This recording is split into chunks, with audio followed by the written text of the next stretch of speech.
I was floating peacefully. The ground was a few meters below me, just as it should be.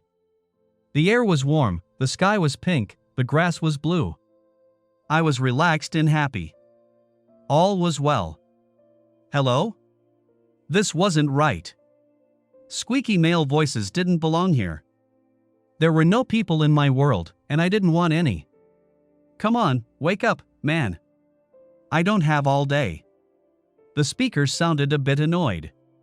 Reluctantly, I opened my eyes very slightly and immediately regretted it. My surroundings looked suspiciously like a hospital, and I wished I was still floating above beautiful bluegrass. I tried to force myself back into the peaceful dream world, but as usual, it didn't work. Gravity was functioning again, and it pressed my back into an uncomfortable hospital bed. Ah, there you are. About time. You know your name? The person perpetrating the squeaky male voice looked vaguely like a doctor, but his facial expression was one of a fugitive on the run. His face was pudgy and sweaty, his voice was too high-pitched, and he seemed too young for the job. Name? I was honestly confused. I was lying in a bed. Someone behaving like a doctor was standing next to me. It seemed I was a patient. Why was my name important? Would my treatment be different if my name was Paul or Hieronymus? Why was I a patient, anyway? Something must have happened, but I couldn't remember what. Part of the reason was that I couldn't be bothered to even think about it. I still wanted my bluegrass dream back. I realized how much I disliked gravity. Floating was just so much better. Yes, name. You know what a name is, right? Come on, I don't have all day for this. I have hundreds of patients waiting. He looked totally stressed out. Admittedly, hundreds sounded like a lot. He was probably lying, but I didn't really care. Ah, yeah, my name, I answered, mostly to keep the conversation going and not appear uncooperative. Okay, buddy. You have amnesia, but in most cases, it's only temporary. Don't worry now. I realized that if a totally overworked doctor tells me not to worry now, I should have been worried, but I wasn't. I felt great, except for wishing I could get back to that pink sky and bluegrass again. I decided to take his advice and worry later. Ah, okay, I said, mostly to get rid of the guy in this conversation. I decided I didn't like either. Nurse Peters. Amnesia. Keep an eye on him. He was suspiciously quick with his diagnosis, probably because his brain had already left the room and was on its way to the next patient. I looked around, hoping for a pretty nurse to cheer me up, but saw instead what looked like a Bulgarian Olympic weightlifter. As soon as the female mountain of muscles moved out of the way, I noticed that my whole family had been hidden behind her all the time. They all watched me intently, but without undue concern. They had obviously listened to the rather brief conversation with the doctor and seemed deep in thought. Finally, my wife Dani snapped out of it and moved towards me, obviously intending to hug me. She seemed to reconsider, though, and stopped before she reached the bed. Me, Dani, she explained, while pointing at her chest. You, Tom. Tom, she repeated while pointing at me. We married. Married. Damn. How do I explain married? She asked while looking at the rest of my family for help. She obviously had at best a rather fuzzy understanding of amnesia. I just waited for what was next, trying not to laugh. You know, married? You and me? She looked around helplessly again before finally making some sort of crude fucking gesture and pointing at me and herself again. Mom, he's got amnesia. He's not suddenly turned into a complete idiot or a baby, my daughter Emily pointed out while she moved to my wife's side. Oh, really? So you know what married means? She asked me. I just nodded. I knew what being married meant. As my mind became clearer, I thought about the situation. Why was I in a hospital bed? Why did my family seem so damn unconcerned? Why was my nurse so damn ugly? It all made no sense. I decided to continue the amnesia game for a while, just to get some information. Your brakes failed, Dad. You should have repaired them yourself.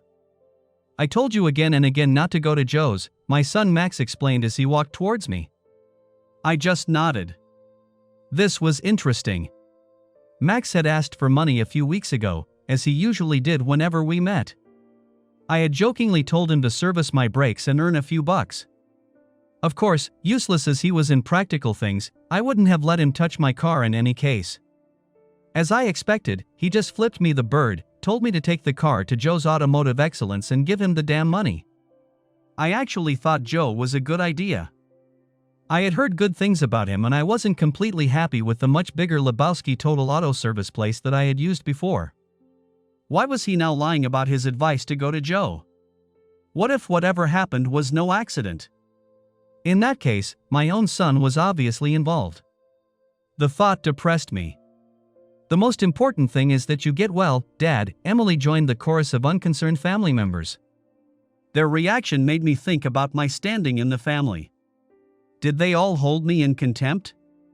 Had they just hidden it well, or had I managed to ignore it? Was I maybe just more perceptive after whatever had happened, apparently as a result of a brake malfunction?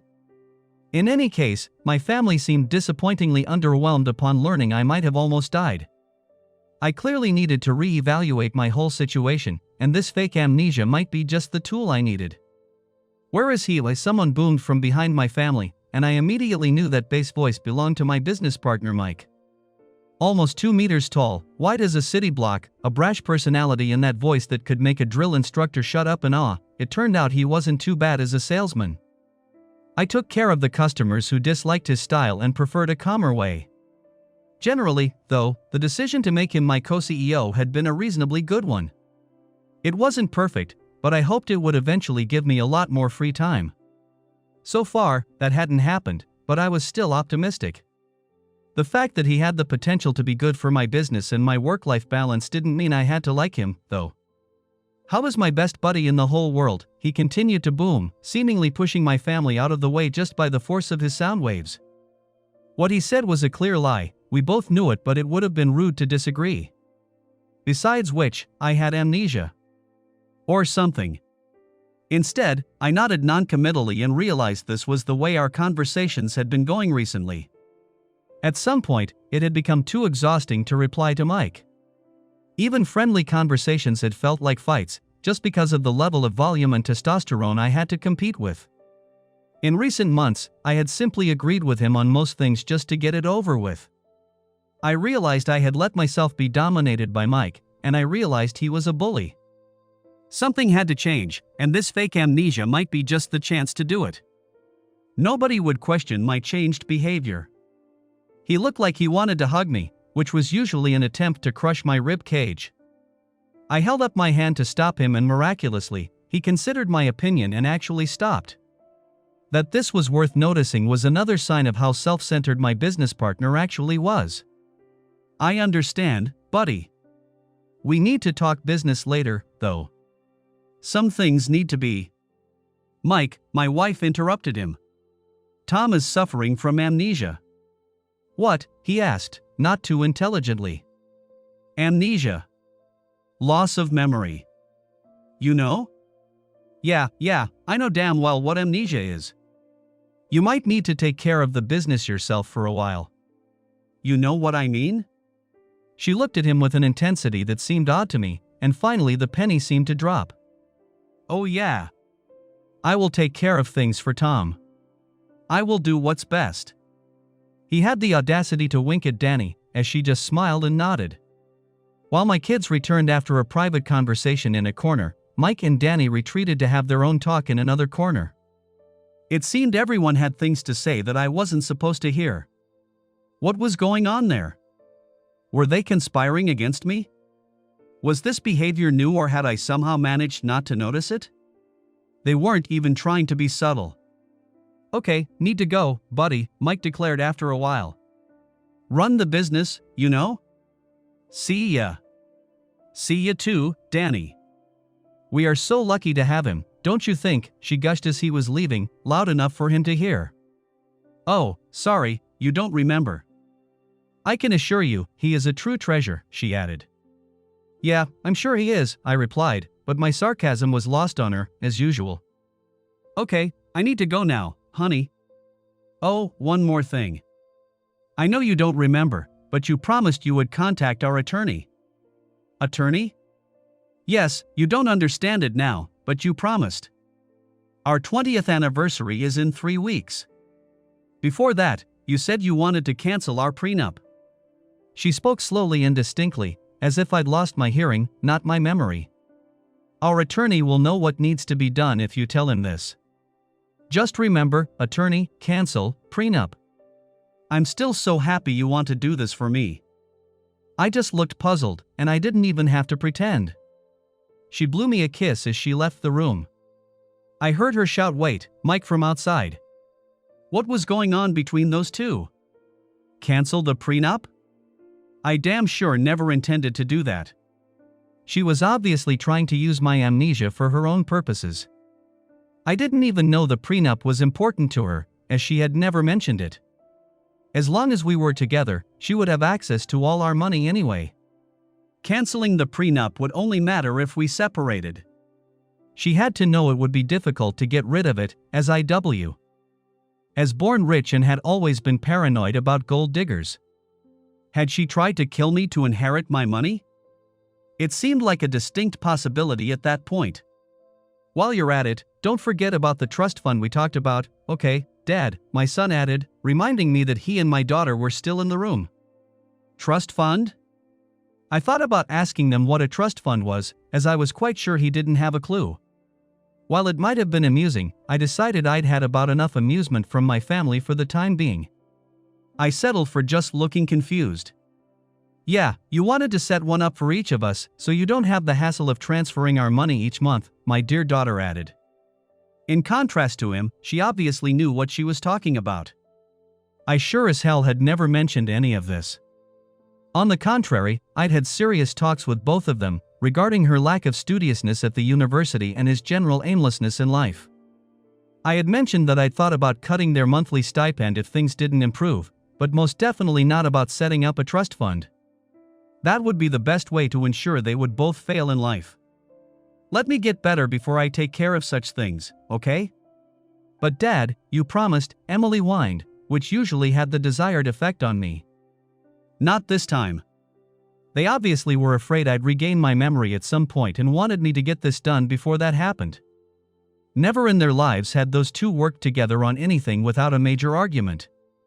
Suddenly, when it came to duping me, they were cooperating perfectly. I remembered that they'd each inherit a quarter of my wealth when I died, and suddenly a shiver ran down my spine. Was Mike the only one who wouldn't benefit from my death? What if he and Danny were having an affair? They looked awfully cozy together. By having me out of the way and getting Danny, he too would benefit from my premature demise. Maybe I needed to finally get my ass going and hire a private eye. I had always avoided that, as I loved Danny and had been afraid of the results. I can't remember. Of course you can't, Dad, Max added, sounding as if I was a total moron. But it's true. Mom and Mike agreed too. Mom and Mike? Yes, he visited us when you were away. Once they stopped giggling, they said it would be best. Mike visited us when I wasn't there? He and Mom were giggling? What about? You'll have to ask them yourself. Dad, we need to get going. See ya. They left without much further ado, and I couldn't help but feel abandoned and used by my family. I wanted to go back to my floating world. I dozed off, and unfortunately this time, I didn't dream about floating, but of being thrashed by the female Bulgarian weightlifting team. The next morning, I felt great physically. Apart from my alleged amnesia, I felt no aftereffects from my accident. I still didn't remember the accident itself, but I sure remembered everything else. I also decided to do something about my possibly traitorous family and to do it immediately. I had already been stalling for too long. I just didn't have any idea what. Changing my will and letting them know about it might be a good first step. It might extend my life expectancy enough for further investigations and planning. I jumped from my damn uncomfortable hospital bed only to notice two things. 1. The nurse on that day was much prettier and she was working on the bed behind me. 2. The backside of my hospital gown was completely open for some mysterious reason. I had no idea if showing off naked asses was considered normal behavior in hospitals. She seemed unfazed about the sight, but a bit concerned about my sudden activity. Mr. She had to check her clipboard. Walters. You need to wait for the doctor's clearance. Well, nurse, I had seen her name tag, but pretended to check it again. Andrea. My understanding is this isn't a prison. I feel good, it's my body, why shouldn't I do what I want to do? I expected a concerned monologue, but she just smiled and continued to make the empty neighbor bed. I didn't seem to surprise her, but I sure surprised myself. This wasn't the meek Tom I was used to. This was an improved, assertive Tom, and I liked him. Maybe this accident had been just what I needed. Something in my life had clearly gone off the rails, and it had taken a car crash to make me even notice it. I found my clothes, and despite the accident I had while I was inside them, they looked quite usable. I put them on, glad to be rid of the exhibitionist hospital gown. I kept an eye on the nurse, but she didn't seem to be bothered enough to alert anyone. This was going to be the perfect stealth operation. I'd sneak out of the room completely unseen, except for the smiling nurse who was still watching my freshly clothed ass. Nobody, including my family and the fat soprano doctor, would even notice my escape. I opened the door, sneaked outside, and was halted in my tracks by a clipboard being shoved into my belly. Damn, that hurt. You need to sign here, a Nurse Ratched clone demanded. Not wanting to attract any attention, I just signed it without reading it. And here. I groaned. That's it? And here. Done? Happy now, Mildred? For some reason, that made her smile thinly before she turned around and left wordlessly. Shaking my head, I turned around to continue my escape, only to bump into the hectic doctor. You're leaving, he stated correctly, but looked as if he expected an answer anyway. Oh, yeah. It's been great here, but all good things must come to an end. You know, I'm not that sure about your diagnosis anymore. I'd like to do a few more tests. You probably want to know for sure if you have amnesia or not, right? I looked at him, trying to decide if he was serious. Could he really believe that I needed his diagnosis to determine if I remembered things? In any case, I decided my escape from his competent hands was a good idea. No, it's okay, I'll just try to find out myself. I turned around to leave and end the conversation, and was instantly attacked by a wheelchair, which almost broke my ankle. I had always thought those things were quite unaggressive, but it did what Nurse Ratched and Dr. Confused couldn't and brought me to the ground. I'm here for your safety, announced the young guy who had placed it right behind me, without any hint of irony.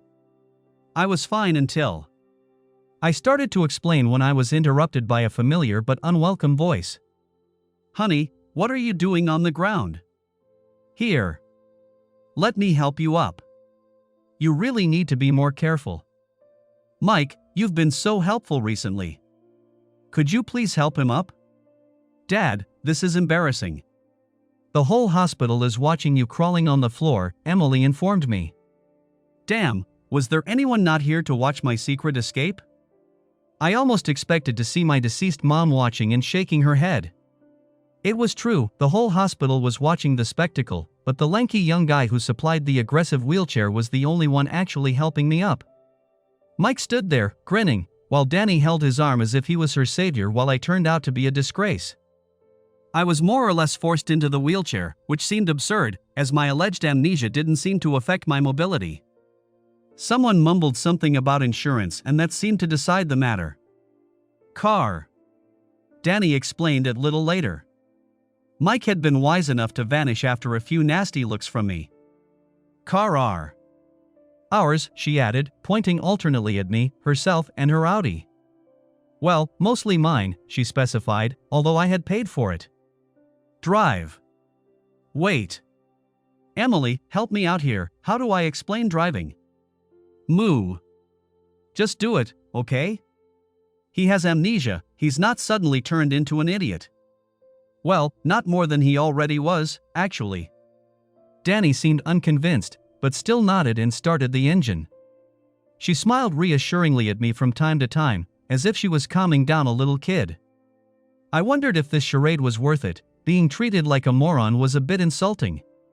Still, I decided to keep it up for a while, until I had found out what was going on around me.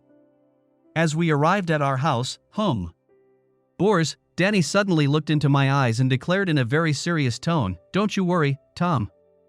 You will get exactly the treatment you deserve. I will personally take care of it.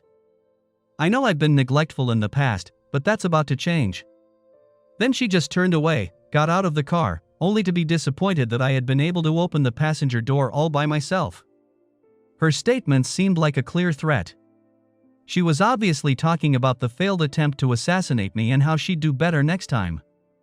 I could safely assume she didn't know how to work on or manipulate brakes. Her chances of holding a screwdriver at the right end were 50-50ths. Either she had hired someone or there was a conspiracy going on. As that person had failed, was she taking things into her own hands? Why did she warn me? Was this some kind of psycho game? Did she think, now that the cat was out of the bag anyway, she could just as well talk openly about it? Did she think amnesia made me stupid, or that I was already stupid before the accident? Maybe she counted on me to panic, but I felt clear and calm, ready to face this challenge, although I had no idea how. Danny stubbornly supported me by grabbing my elbow with the strength of the Bulgarian weightlifting squad when I tried to just walk into my house like I normally did.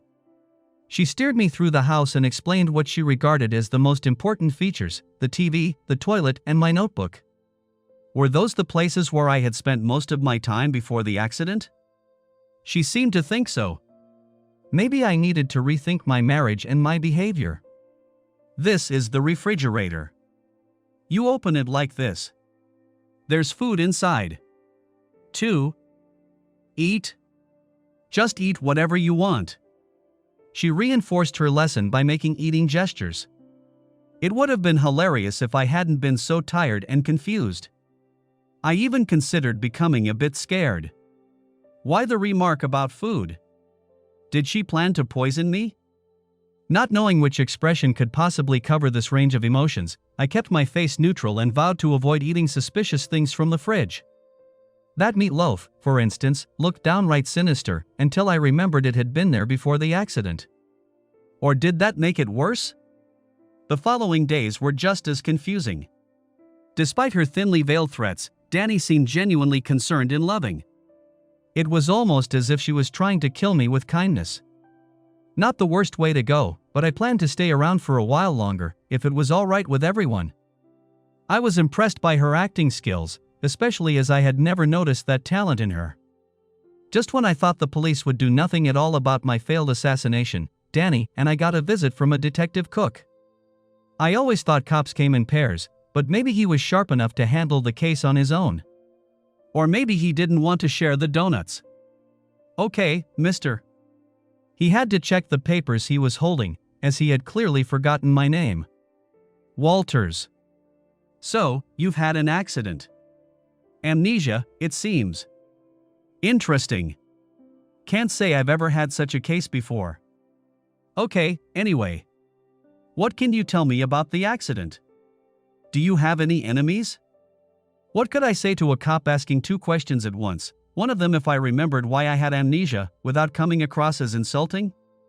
I had hoped the police would help me shine a light on what had happened, but it seemed that was a slim hope. Still, I wanted to find out the truth and I had to take whatever help I could get. My amnesia was fake, but the accident was real, and I still couldn't remember anything about how it happened. Well, detective. I pretended to check a name on the back of my hand. Cook. I'm sorry, I don't really remember anything from the time I lost my memory, I began truthfully. He didn't seem to think my answer was odd. I don't know about any enemies, but maybe they know about me. Maybe I have some, but have forgotten. I've heard it's one of the side effects of amnesia. He just nodded solemnly, as if he was actually interested in my case. He even pretended to take some notes. Okay, that is a dead end then, he added, and I had the impression they all would be, especially since his principal interest seemed to be watching Danny's body right behind me. We will interrogate the mechanic just as thoroughly, he added, and it sounded as if he wanted to make sure I was under no illusions. He needn't have worried. What about my wife? Danny? Nice. What about her? Wait, why did he call her Danny, not Ms. Walters? You don't need to interview her? Danny? Why would I do that? Joe's automotive excellence is next on my list. He was still talking to her female features, as she was still standing behind me. He's the one who worked on your brakes, just in case you don't remember. I was amazed at this guy's naivete. Danny was clearly a prime suspect and he just chose to ignore her. I wondered why, but there was nothing I could do about it. No, we can't continue this, my wife said, unaware that I was listening to her side of the phone conversation. I said no. Not this way. Yes, I want it too. You know damn well how much I want it. Mike, we can't. Listen, I need to go. Take care. Confused, I walked back to the sofa, where Danny assumed I had been all alone. She had taken care of me with an almost frightening intensity, waiting on me, fulfilling every need I might have. After that conversation, I was certain it was all just an act. She obviously had already left me for Mike. Why was she still here? Money. With the accident gone wrong, they seemed to be hatching an alternative plan. Giving her half of everything in a divorce by canceling the prenup might save my life, but I was too stubborn to do it. Still, I couldn't deny a light panic coming up and asked myself if it wasn't wiser to just run for my life. I decided I might do that, but only after my curiosity was satisfied. Honey, have you heard about Joe's garage? My wife greeted me in a strangely exuberant way. Was this her way of acting to lull me into believing everything was okay? Oh, sorry, I keep forgetting you have amnesia. Joe owns the garage that worked on your brakes before the accident happened. Yeah, Detective Cook told me yesterday that Joe's was next on his list. Poor Joe. I trust him completely. I'm sure he's innocent. Why would he try to kill you? Why, indeed. Joe had no interest in my untimely demise. He might be the only one in that situation. Danny kept adding to my confusion, though. Joe hadn't worked on our cars before he fucked up my brakes. Why did she act as if she knew him? Was Joe her partner in crime? If he was her partner in crime, what had she done to convince him? My wife was a very attractive woman, who usually had no trouble convincing men to do precisely what she wanted them to. Maybe she had found a special way of motivating him. I'm glad to hear that, Danny. Really glad. I can let him work on my next car without a worry, then. In truth, wasn't sure I'd ever be able to drive a car again without a serious panic attack. The only solution might be to always take Danny with me. Whoever tried to kill me, I was relatively sure she was involved in some way. I just needed to learn who else was involved. Joe? My kids? Mike? I had no idea, but I had to live with the fact I was surrounded by potential enemies. Right, isn't that great, honey? Detective Cook said it was just a simple mechanics error and bad luck. Damn, why had Cook told Danny that and not me? And why had she asked me about Joe's when she already knew what Cook had said? Was he somehow involved in this too? He had called her Danny. That would explain the sloppy investigation. I had assumed he was just an incompetent lecher, but maybe there was more behind this. Why did he tell you and not me? Well, you have amnesia, so we couldn't be sure you'd understand everything. Plus, I was there with my Audi just a few days before you. She blabbed before she could stop herself. Wait, what? You saw Joe right before my crash? I interrupted her. This was getting worse and worse. Yes, I told you. Of course, you don't remember. My memory was sharp as a tack, and I knew she was lying. So, she knew Joe had talked to him just a few days before my accident, but didn't want to tell me. Why? This didn't look good. Anyway, I think Cook interviewed Joe and wanted to reassure me that everything has been done as it should have been. What the fuck did that mean? Cook wanted to reassure my traitorous wife that Joe had sabotaged my brakes as he was supposed to and it was just bad luck I was still alive? Did she have sex with both Cook and Joe to convince them to join this conspiracy? She had some cash, but not enough to hire 2 hitmen.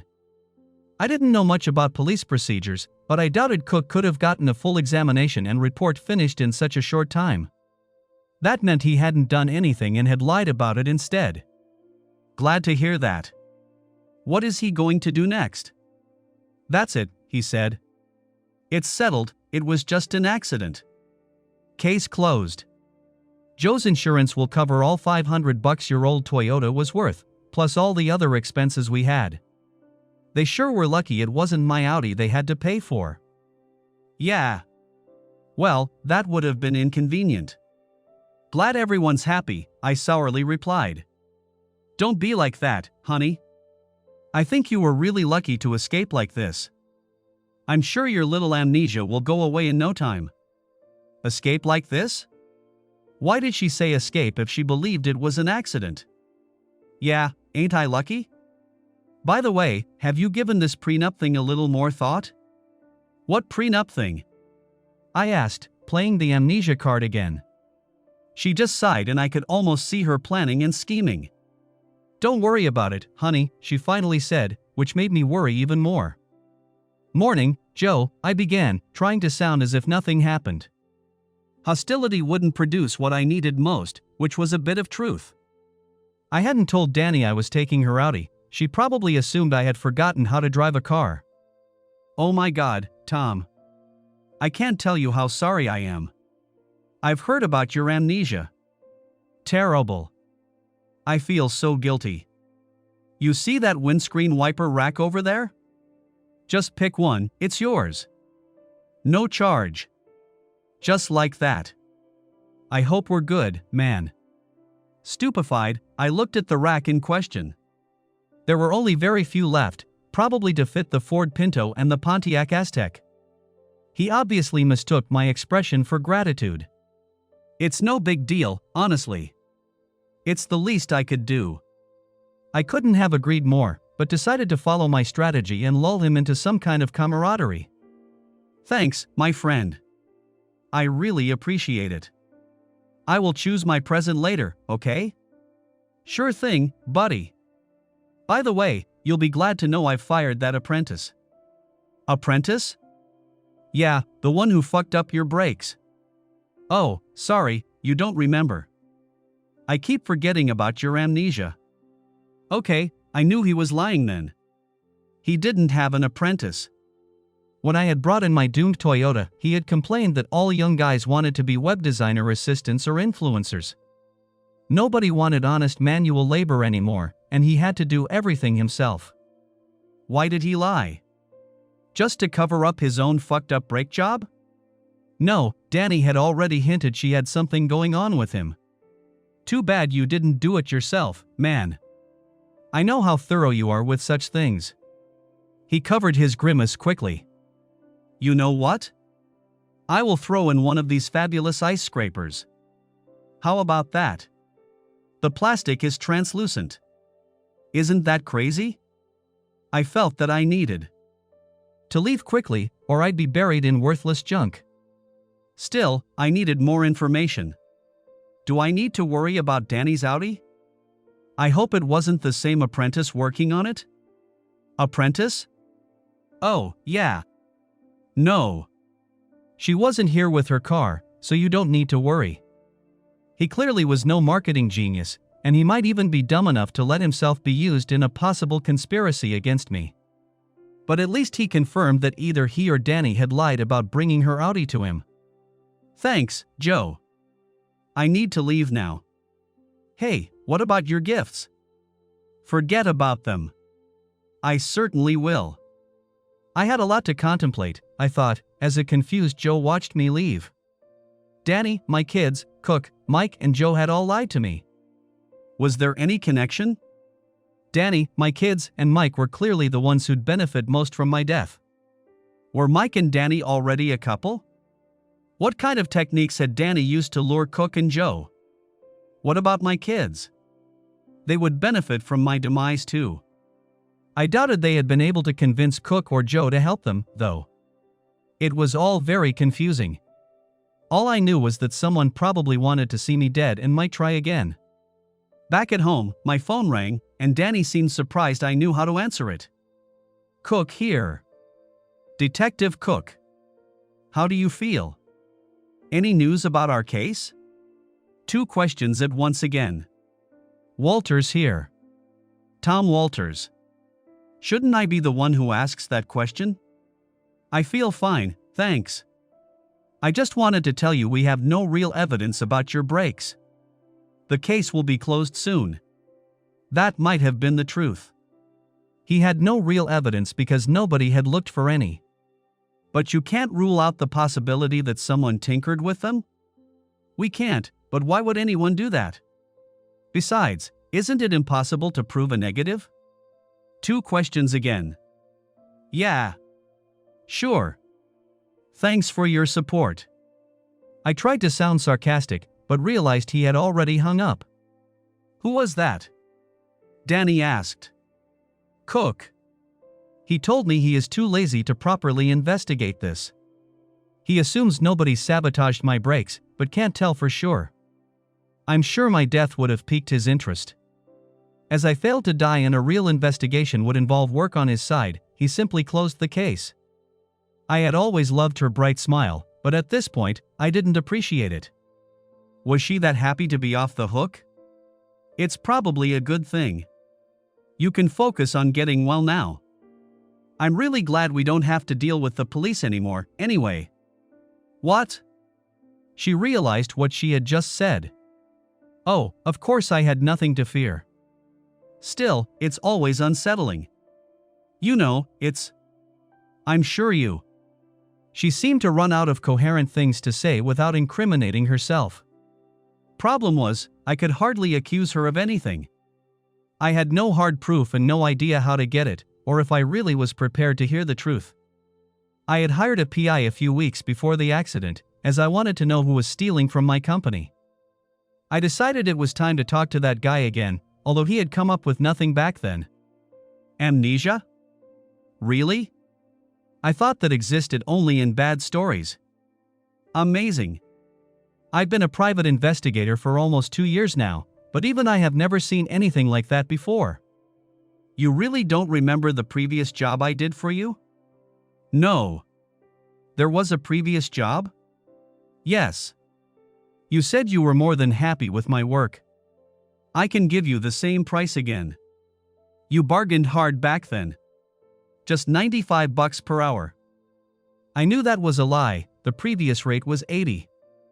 I could hardly complain though, without blowing my cover. Okay, go ahead. I'll give you $85, though. Take it or leave it. This amnesia game started to annoy me. It seemed like everyone I talked with told me something that I knew was a lie, only I couldn't call them on it, because I had amnesia. That sucked. Worse, it seemed that I was surrounded by people who wanted to prey on me, and my fake amnesia seemed to be the only way I could get the information I needed to foil them. There's got to be an easier way to do this, I thought. Otherwise, the world would be overrun by people afflicted by fake amnesia. But since I couldn't figure out what that easier way might be, amnesia would have to serve. The PI said it would take a few weeks until he got results, and those weeks of uncertainty turned out to be pure hell. My brain revolved around the same questions and was able to constantly add more. I had a whole bunch of suspects. My whole family. Joe. Mike. Cook. Hell, a list of people not involved would be shorter. I was reasonably sure the new cashier in the supermarket was innocent. I was less sure of the PI. While the PI claimed to be busy, I decided to probe my dear family a bit to see if I could get closer to the bottom of things. My kids needing money again was a good occasion. Dad, what about that $2,500? Emily reminded me. $2,500? Amnesia or not, I was honestly confused. Yeah, per month. Right before your accident, we agreed on that. You even proposed it, so I could live in style until the trust fund is set up. Wow, 2 lies in 1 sentence. That was good, even for Emily. I did? What about Max? What about Max? He needs $2.5 grand per month too? Who cares about that jerk? He will never get his diploma anyway. He's just interested in pot and girls. And you? Dad. I'm not interested in girls. What about your mom? Dad. I'm not interested in her either. She was rolling her eyes at me in that idiotic way teenagers do. I guess she thought because I had amnesia, I wouldn't remember how much I hated it. No, I mean... I see. No, she isn't interested in girls either. Emily. I wanted to know what she thinks about this. Girls or pot? She looked honestly confused and I wondered what kind of mental giantess I had helped create. No, about the money. Oh, she was all for it and even told you so before the accident. Of course, I knew she hadn't. I was still waiting for the moment one of the people around me would actually tell me the truth about something. Anything. Maybe I should lower my expectations and start asking about the weather. I see.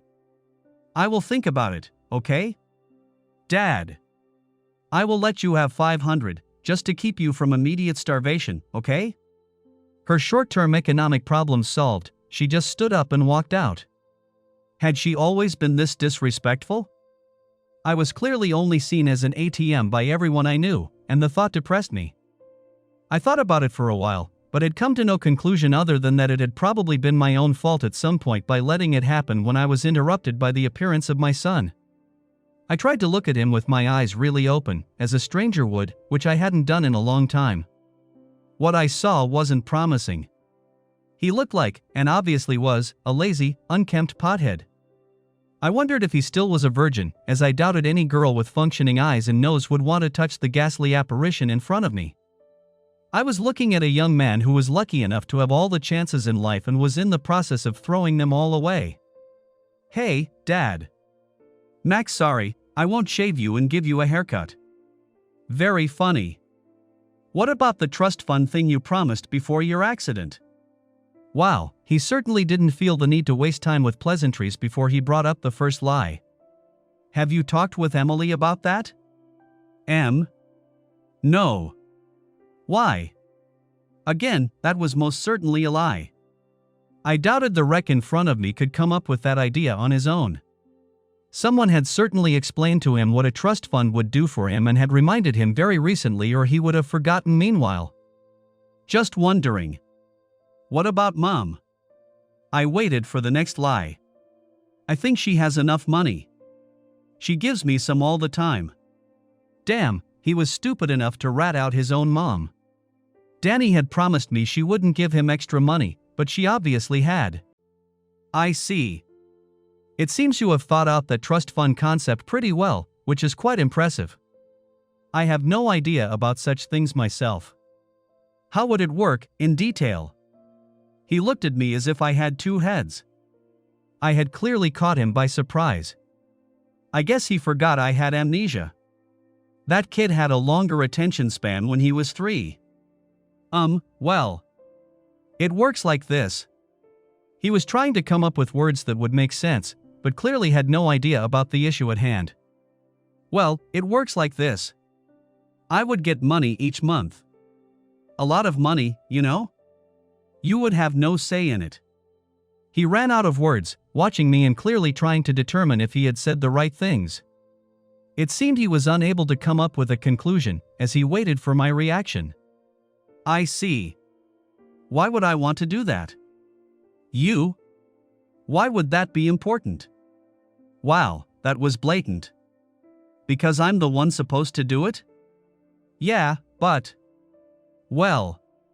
Emily said it would save you the hassle of transferring money each month. Didn't you just say you hadn't talked to Emily?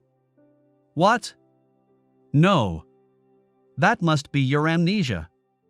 Now he remembers my amnesia. I had to laugh, despite the depressing situation.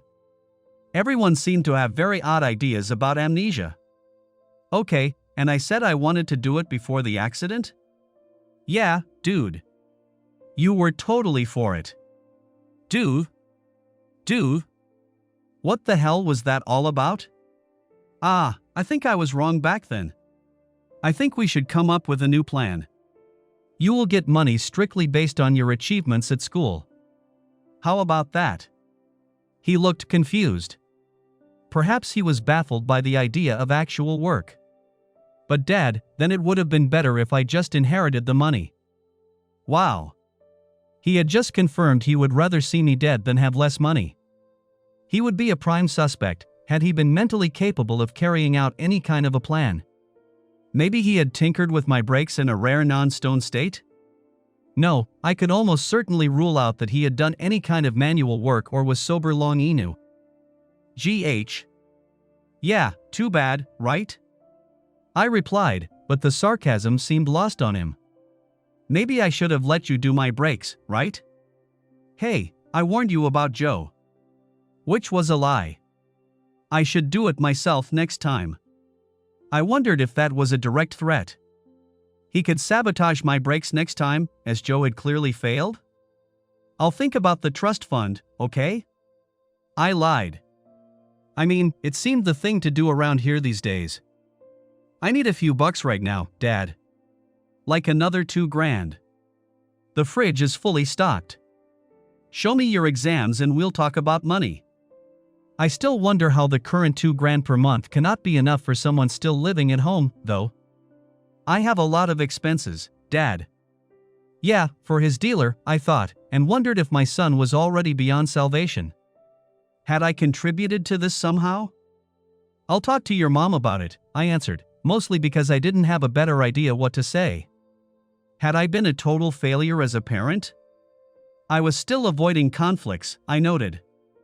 That would have to change, as it clearly hadn't worked in the past. You already did, right before the accident. At this point, I would really have appreciated someone surprising me with a bit of truth. I thought about asking Max if it was raining, but in his current state, he truly might not know. I just shook my head. He just stomped away as noisily as his muddled state allowed. Your wife did absolutely nothing wrong, Mr. Walters, the PI assured me. You tailed her all the time? Absolutely. She just sat at home, did some grocery shopping from time to time, but that's it. I zoned out, as I knew he was lying. By coincidence, I had seen her as she met Mike in a restaurant. They had not seemed loving at all, the mood had actually been a bit tense. Maybe they had a spat because my assassination had failed. I had to leave before they could spot me, but I at least knew the PI was worthless.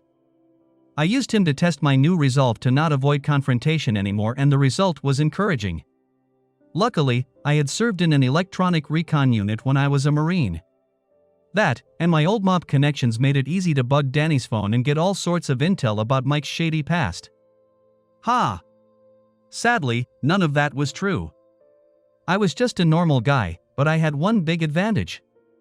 In a bout of code-breaking genius, I was able to deduce my wife's phone code, and she wasn't aware of that. It was my birthday.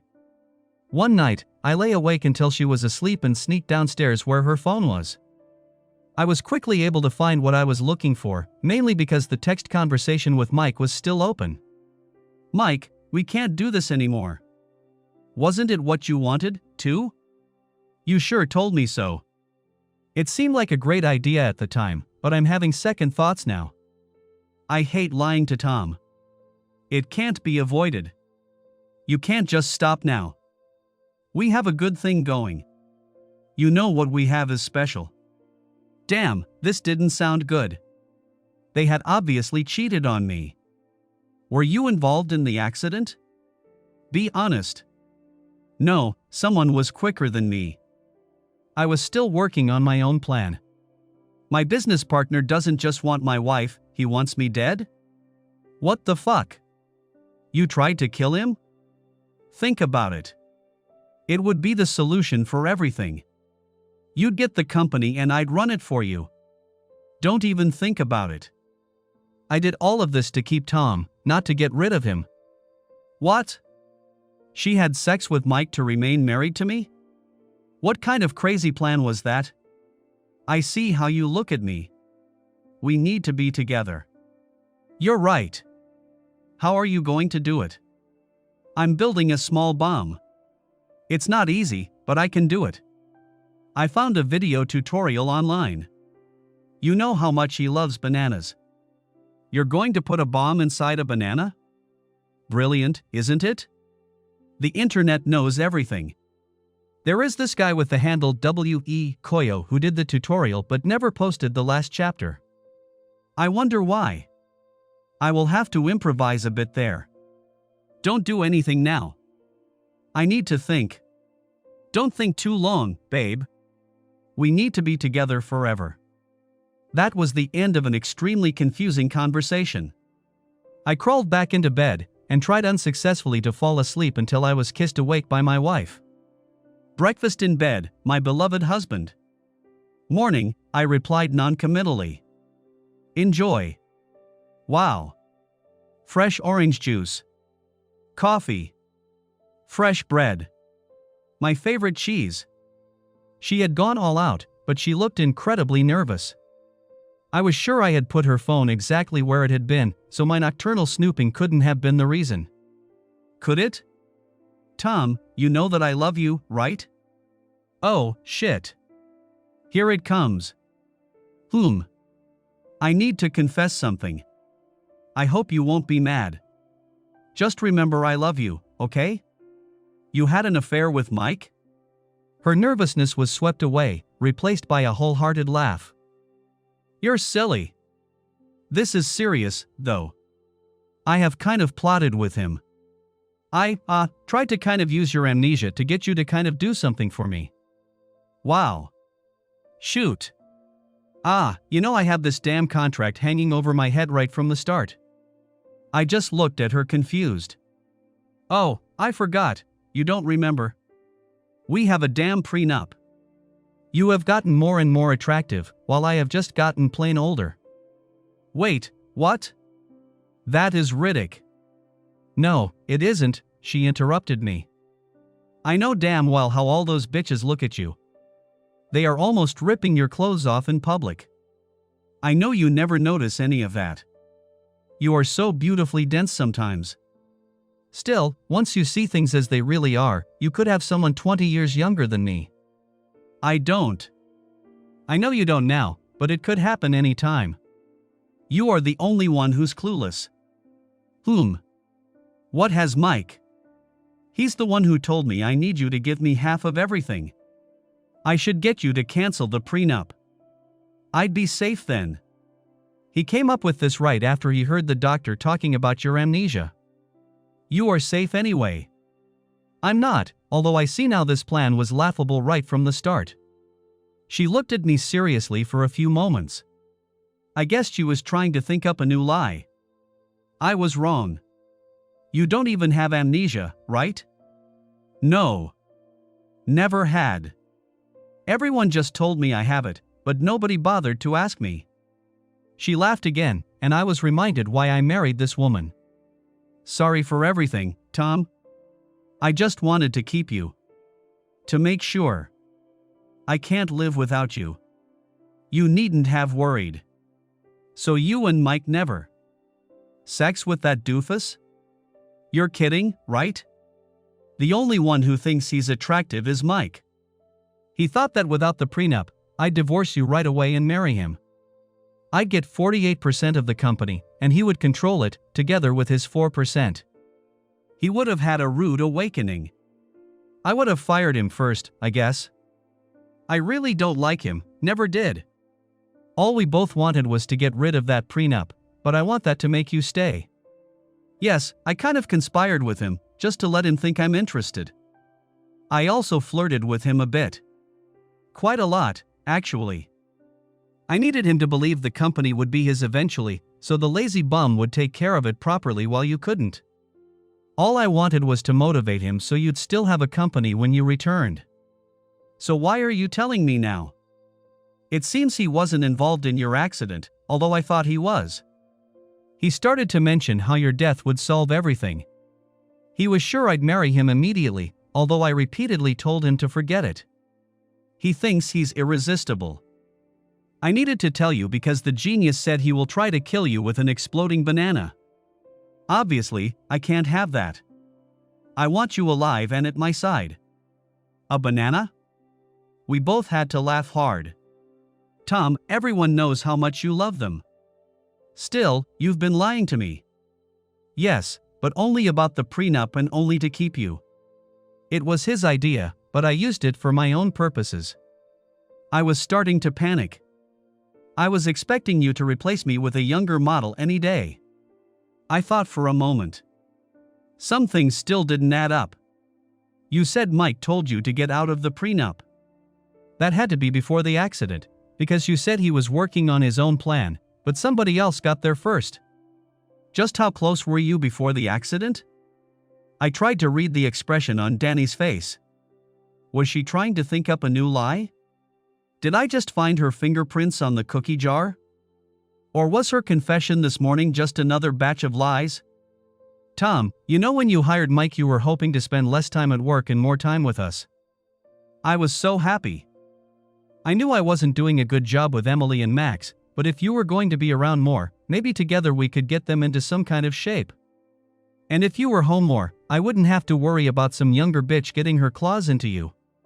But it never quite happened, did it? I shook my head. She was right. Mike started hanging around, being sympathetic. He'd flirt with Emily in an uncle kind of way, and roughhouse with Max. They both loved it. And he was working on me, too. You know he's good at sales, he can be very charming when he wants to be. He's all the things I said he was, and he's nowhere near as smart as you are, but, well, he was here and you weren't. He started insinuating things about you and other women, and I believed him, because I can see how other women look at you. He promised that he was on my side, and would take care of me, and the first thing he suggested was getting rid of the prenup. He had all sorts of schemes to try to get out of the prenup, each goofier than the last. Then came your accident and your amnesia. He said this would be the perfect chance. Then he said that after the prenup was cancelled, it would be easy for me to divorce you and marry him. That was when I saw him as he really was. He wanted me, the company, and the money, all together. He never was a friend to you, or to me, it was all about him. But I couldn't tell him that right away, because remember, you still had amnesia, and I needed him to run the company until you got better. So I played up to him. I still hoped to get out of the prenup, but that was all. How you must have laughed at us, while we thought you had amnesia, and you saw through us all along. No, Danny, I didn't laugh. Everyone I cared about was lying to me right and left, and on top of that, someone seemed to be trying to kill me.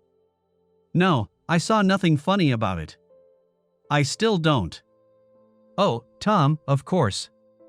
I'm so sorry. It's horrible to be lied to. So here is the truth, from the bottom of my heart. I want you, and only you, for the rest of our lives. I never would have had any kind of affair with Mike or anyone else, let alone leave you to marry them. I admit I let Mike get too close to me. I am sorry for that. But the truth is that I am yours, body and soul and everything else. She spoke earnestly and intensely. I wanted to believe her, but I still had questions.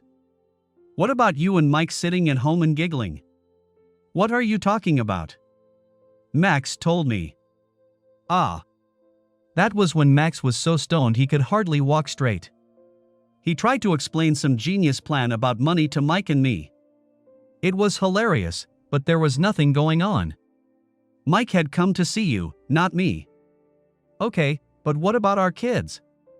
Max told me to try Joe and lied to me afterwards. I know. They're terrible. They're trying to exploit your situation. They never wanted to harm you, though.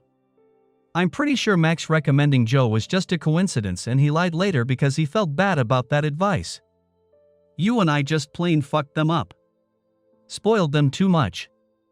They have become lazy bums. We need to do something about. We will. If we work together, we might be able to save them. So my brakes.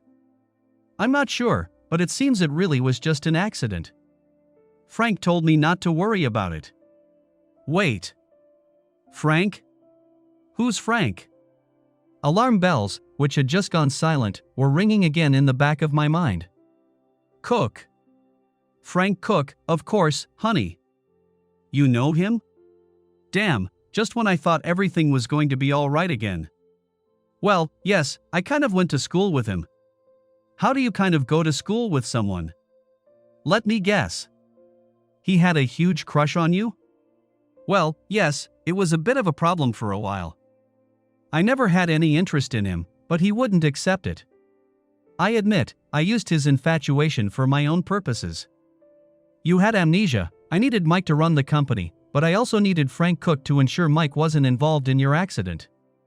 Tom, don't worry, okay? Frank is absolutely certain it was just an accident. Why did you tell me Joe had worked on our cars for years? I know, that was silly. I said that so you wouldn't needlessly think that someone was possibly trying to kill you. I wanted you to get well without any worry. I expected you to forget it anyway, with your amnesia. I couldn't help but laugh. She still didn't have a clue how amnesia worked. Suddenly, I had a sobering thought. Why did you lie to me about having seen Joe right before my crash? Forget about it, okay? Everything's fine now. Damn, just when I was convinced she wasn't involved. Danny. Tom. She seemed close to tears. Damn, I really loved her, but if she was involved in this conspiracy, I would have no choice but leaving her. I wanted to take this to my grave and beg Joe not to tell you. I had a deep scratch on my fender. I know you have told me countless times to watch the stone on the corner. That's when I silenced her with a kiss. I don't need to know. She smiled happily again. Forget about it all, honey. I'm glad your amnesia wasn't real. I'm sorry for lying and I hope you won't kick me to the curb. Okay, I grumbled, still not entirely convinced. Morning, Joe. Tom. Glad to see you're okay. Again, I'm really terribly sorry about your car. I still have no idea how that could happen. Your wiper and the ice scratcher are still waiting for you. Don't worry about it. Things happen. Look, I've just made a great deal on that wonderful PT Cruiser convertible you see out there. Joe looked at me blankly, probably hoping I was joking. Slowly, he turned his head, as if he was reluctant to even look at the magnificent vehicle I had just purchased. Wow, he just said. Yeah, ain't it a beauty? That golden color is quite rare, I've heard. I bet. Well, it was inexplicably cheap.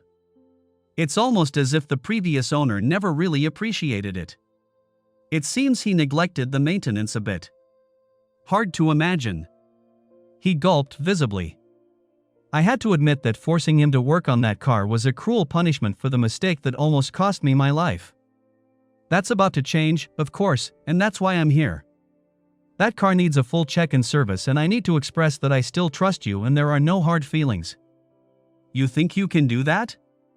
Gladly, yes. It would be an honor to work on that dream car. Damn, that guy was tough, I had to give him that. Working on that car was the automotive equivalent of waterboarding and he just took it without flinching. Much. Great. If it's okay, I will just leave it in your trusty hands. Yeah, sure. Thanks. I guess. He still wasn't able to pry his eyes from the piece of automotive art in front of him. It's the steering this time, Detective Anderson stated. Damn. Pretty blatantly done, too. I mean, that's bold after the brake issue. How could Joe possibly expect to get away with this twice? I wondered. Because he expected Cook to cover him again. Cook, huh? I'm pretty sure Joe was just a tool for Cook. Cook must have had something on him, I guess. So you're telling me that Cook blackmailed Joe to mess with my brakes and steering? Yeah, that's what it looks like to me. The question is, why would Cook want to see you dead? I remembered how Cook had stared at Danny when he had been investigating my case. I think I can guess, I said. It seems he's had a long-term crush on my wife. Two officers were chatting in the police station after Detective Anderson and I watched Detective Cook being led away in cuffs. What a day, huh? You could say that. Never heard anything like it. You're talking about Cook? I interrupted them. Cook? Nah. We always called him Cook the Crook. It was just a question of time until we got him. Thanks to you, by the way. That car was a great trap. Joe immediately ratted him out when we interrogated him. He had blackmailed poor Joe for some minor shit for a long time. Always got his car fixed there for free, it seems. You're welcome, I think. What are you talking about then? Some guy blew his head off while biting into a banana he had placed a bomb in. That must be the freakiest thing I've ever heard of. I heard of a similar case a few months ago. Some YouTuber, it seems. His colleague replied, but I zoned out again. Damn. I knew Mike could be an idiot, but I felt a bit sorry for him. I mean, how do you write an obituary for a guy who kills himself with an exploding banana? At least my life was under control again. Okay, apart from some residual worry about Danny. Yeah, and that minor detail of having to kick my kids' asses to the next state. Well, yes, and that thing about not avoiding conflicts as much as I had done in the past. Apart from that, things looked fine. In the end, the prenup and the mistrust it represented had contributed to the harebrained plan Danny had let Mike talk her into. Danny didn't seem to notice the irony. While she was worried about losing me to a younger woman, she had two men, Mike and Cook, so infatuated with her that they'd do anything she wanted. I couldn't really blame her, and was glad none of my family members really meant any harm. Danny was just insecure and my kids were just lazy. My kids' lives slowly changed for the better after a few hard, but loving financial slaps in the face. While I admit that the prenup had been partly responsible for Danny's stupid behavior, it's still in place. Danny never complained about it again. I loved them all, but I had been lied to too often. Many thanks to Black Randy and George Anderson for polishing this text and to HDK for letting me borrow Detective Cook.